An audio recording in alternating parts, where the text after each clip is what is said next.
Action की direction में, और इरेक्ट थंब जो हमारा थंब है ना यानी अंगूठा, उसको रखना है अप की डायरेक्शन में, अपवर्ड डायरेक्शन में, ठीक है ना, जो इंडिकेट करेगा हमें एंगुलर डिस्प्लेसमेंट की डायरेक्शन। ठीक है, हमने सिर्फ क्या करना है, अपनी उंगलियों को उस डायरेक्शन में रोटेट करके रखना है जिस डायरेक्शन में एक्शन हो रहा हो।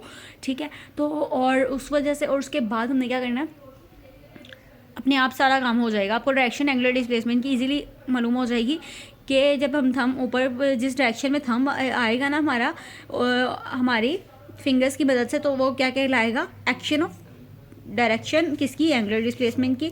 नेक्स्ट है यूनिट्स, इसका यूनिट ऐसा है, यूनिट इसका क्या है, angular displacement is radian is the angle subtended bye an arc whose length is equal to the radius of the circle of violation. Angular displacement has no, ऐसे सबसे पहले डिग्री पढ़ लेते हैं। डिग्री क्या है, डिग्री है in one complete rotation or rotating object subtended an angle of 360 degree. If the circular path is divided into 360 equal parts, then the angle subtended by each part at the center of the circle is equal to 1 degree. Revolution में है a complete round trip of the body along the circumference of the circle is called one round revolution. ठीक है, radian में है it is the angle subtended by an arc at the center of the circle, length is equal to the radius of circle. अब next page की तरफ चलते हैं।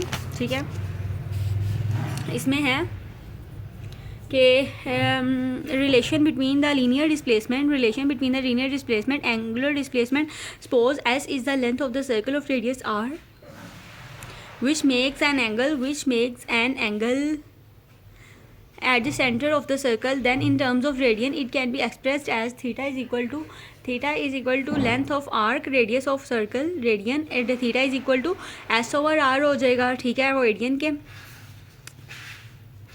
और s is equal to R theta. ठीक है, this is the relation between linear displacement and angular displacement, relation between radian degree, and इसमें है in one complete revolution the linear distance covered by a particle is equal to the circumstance of the circle, s is equal to 2 pi R, the angle is in radian would be theta is equal to s over r is equal to 2 pi r over r, 2 pi radian is equal to 360 degree is equal to 1 revolution. 1 radian किसके equal होता है, 360 degree के, over 2 पाई की 1 radian जो है वो 360 के equal आ जाता है। ठीक है, इस तरीके से इसका 1 रेडियन 57.3 के इक्वल होता है। वीडियो अच्छी लगी, वीडियो को लाइक और शेयर कर दीजिएगा, चैनल पर नहीं है सब्सक्राइब कर दिया। अल्लाह हाफिज़।